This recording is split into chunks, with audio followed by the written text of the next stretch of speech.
Voilà, c'est maintenant l'heure de notre chronique sport avec Karim Baldé. Bonsoir Karim. Bonsoir Dominique. Alors, on va parler encore des conséquences du coronavirus et c'est le handball qui est concerné. Il y a des reports de compétition. Et notamment les tournois de qualification olympique chez les hommes comme chez les dames. Ils ont été reportés au mois de juin. Ça concerne notamment l'équipe féminine du Sénégal. Les Lionnes de la Teranga devaient aller en Espagne le week-end prochain. Mais les filles de Frédéric Boujan, finalistes de la CAN, devront donc attendre, tout comme les équipes masculines d'Algérie et de Tunisie. On va reparler du football. On avait parlé hier du report des éliminatoires de la CAN. Et bien, en plus de ça, il y a aussi certains championnats qui sont à l'arrêt.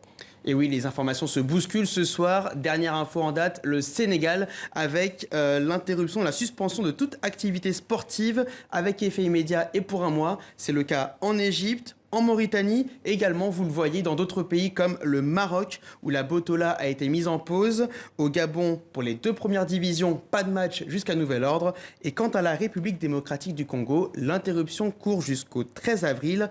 Mais précision de la Fédération congolaise dans leur communiqué, la préparation de l'équipe nationale à prime, donc les locaux, est maintenue en attendant qu'il y ait une décision à propos du maintien ou non du championnat d'Afrique des Nations prévu le mois prochain au Cameroun. Bon, sur les terrains, il y a encore quand même quelques pays où on continue à jouer. C'est le cas pour la Russie et la Turquie qui faisaient un match. Et oui, 2 championnats moins médiatisés, mais qui comportent beaucoup de stars africaines. De quoi mettre en lumière en ces temps de vaches maigres sportives. Fodé Koïta, l'international guinéen, a signé un doublé avec son club de Kassim Passa pour une victoire 2-0 contre Godzepe. Ça lui fait 7 buts en 18 matchs de Super League turque cette saison. Et le match se jouait où ?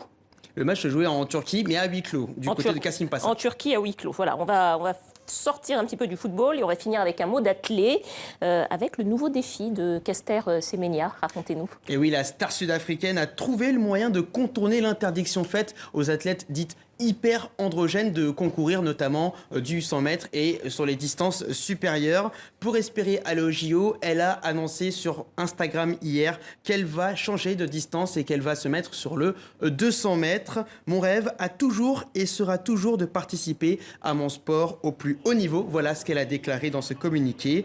Elle doit réaliser pour aller à Tokyo des minima sur le demi-tour de piste, un temps de 22 secondes 80 minimum, minima fixé par la Fédération sud-africaine. Mais pour l'instant, elle en est loin. Son record personnel battu hier est à 23 secondes 49. La marche paraît haute, mais on va voir pour Caster Semenya qui se définit, je cite, comme une athlète surnaturelle. Merci beaucoup Karim. On vous retrouve demain pour une nouvelle chronique sport. À demain.